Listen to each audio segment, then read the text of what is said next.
Hey guys, today you're going to do a web quest on genetically modified organisms, and this is the kind of precursor assignment to a brochure that you're going to be making. So you're going to learn a little bit more about genetically modified things so that you can form an opinion about whether or not you would want to use these products in the future, or whether you think they're good to use, or whether you think they're not so good to use.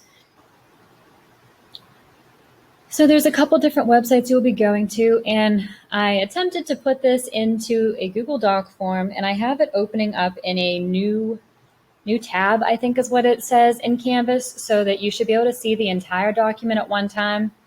Sometimes the new tab feature works, sometimes it doesn't. So if you run into problems and it's not loading, let me know and I'll just take it out of the new tab and it should load right there in the Canvas assignment.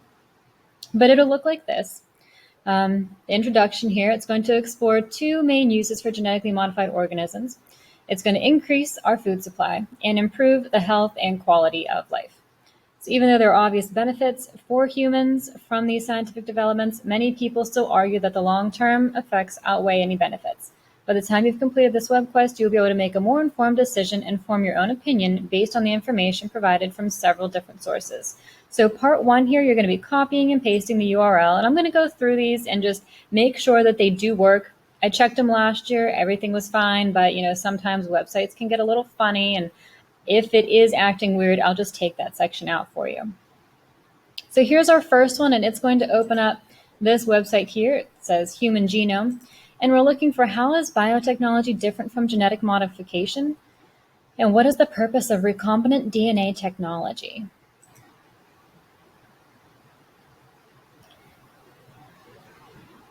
So the website isn't, too overly long. It's a couple paragraphs, and you shouldn't have to click anywhere other than just right on this website here. You should be able to find all of your information right here. So what are we looking for again? How is biotechnology different from genetic modification? So here we go. Biotechnology and genetic modification are commonly used interchangeably. GM is a special set of technologies that alter the DNA of such living organisms as animals, plants, or bacteria. Biotechnology is a more general term that refers to using natural living organisms or their components. So you're not adding anything in biotechnology, you're just taking what's already there and you're using that. The coronavirus vaccine they're talking about is actually, well, the last I heard of it now, this has been about, 2 or 3 weeks. And by the time you guys are going to do this assignment, it's going to be another 2 or 3 weeks. So at the time that I heard about the coronavirus vaccine, they were saying they wanted to actually do something that would alter our DNA, which would make us technically, by definition, genetically modified human beings, which sounds kind of crazy. They're not, inserting some little chip into our brain that's going to make us function in a certain way. But by them changing our DNA, they're hoping that it will make our bodies quicker to respond to the coronavirus. And because it causes so many different outcomes, some people get it and they don't have any symptoms at all. Other people get it and they're fevered and they're coughing and they have a hard time breathing. They end up hospitalized. So it's not just like a one type of vaccine that's going to catch everything. They need to create something where you personally can fight it off however it's affecting you. Sorry about that little bit of the coronavirus stuff. Let's get back to genetically modified things on our web quest. The second question is, what is the purpose of recombinant DNA technology? So the second paragraph here, combining DNA from different organisms is known as recombinant DNA technology, and the resulting organism is said to be genetically modified, genetically engineered, or transgenic.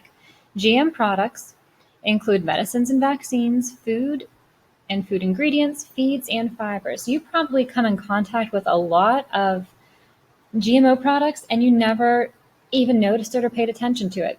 And I don't know if you guys have Netflix or not, or if you have like Amazon Prime type things, but there are all kinds of shows out there, documentaries that they've made on GMO stuff. And if you watch them, some of them can be very scary. Just make sure that when you're watching these things, you take it as somebody's opinion. some people think they're good, some people think they're bad, but don't automatically, see one thing and then just dive all in on it and completely agree with it. Make sure you do your research so that you can form your own opinion and that you're not taking, somebody else's opinion and then turning it into a fact. All right, so moving on down here, you're going to use the following link to answer these questions here. Which countries are responsible for growing the most biotech crops in 2012? And how many hectares were devoted to these crops? So let's see. This website works here. HTTP. Oops, I missed a part.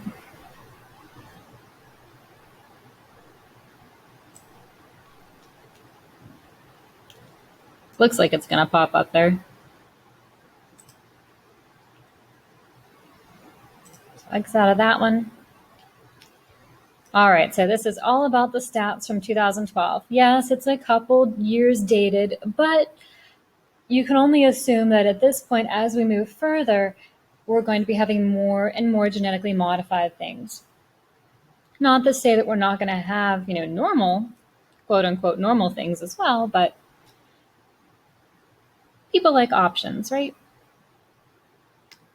Alrighty here. So this is the global area biotech crops from 2012, and they are listed here for you from most down to the least. And there's a few countries here that all have, less than 0.1 of genetically modified crops. If you look up here at us, oh my gosh, the USA is the leading acreage for biotech crops. I don't know if that's good or bad, but if anything, you can take away that we are very technologically sound. We'll say that. So you're going to go through and you're going to tell me the countries with the most acreage and what the percentage is. What types of crops made up the majority of these is question number 4. So again, you'll just be looking at this and it looks like maize, which is corn, another word for corn. And let's see, soybeans have a big one. I don't see anybody else with, sure, well, Canada has sugar beets, but only 2, alfalfa, papaya, and squash. Canola, oh my goodness, we use so much canola oil at home. Cotton's in there. So you're going to go through, find the main types of crops, and then what are 5 ways biotech crops have contributed to sustainability? The next question here, you're completing a Google search to answer them. 6 benefits, 5 controversial issues associated with the GM organisms. So this is not going to be found on that website.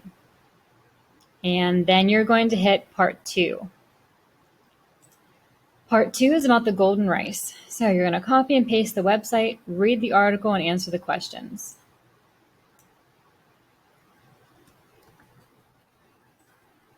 Make sure this one works.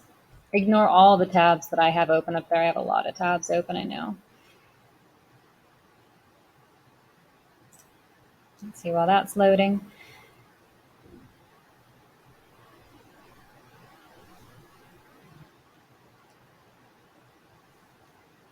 And once you get the golden rice stuff done, here it is. So here's the article. You don't have to read the entire thing first. I would, again, always look at your questions so you know what you're reading for, and then you can skim it and you can find out what it is that you're trying to figure out there. Then you'll be moving on to Dolly.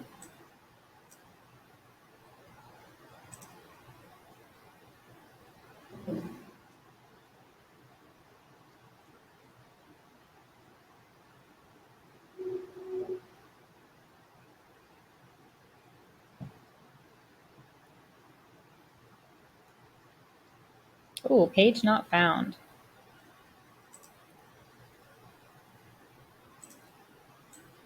Let me try it again.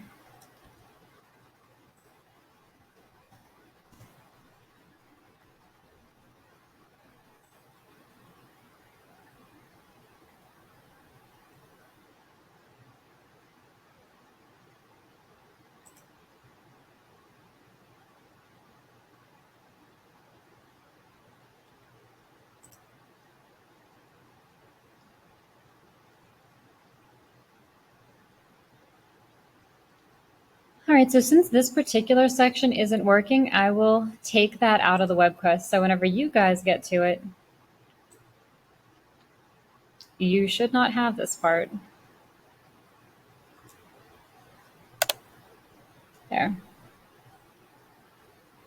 So go from the golden race. Now I'll just make this section B.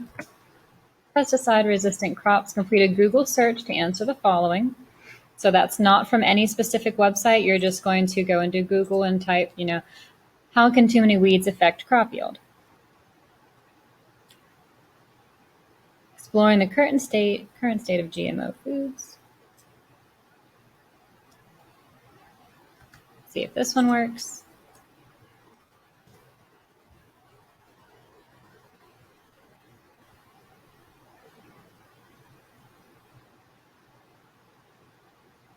Oh no, another one. Page not found. So I'll have to take this section out for you as well. And that's actually going to bring an end to it. All right, so that is why I went through that with you guys in the video. So at least you can see what I did remove and what you guys are expected to complete. Okay, so that's it. You really don't have too much as far as that GMO WebQuest goes because 2 of the links weren't working. All right, talk to you later.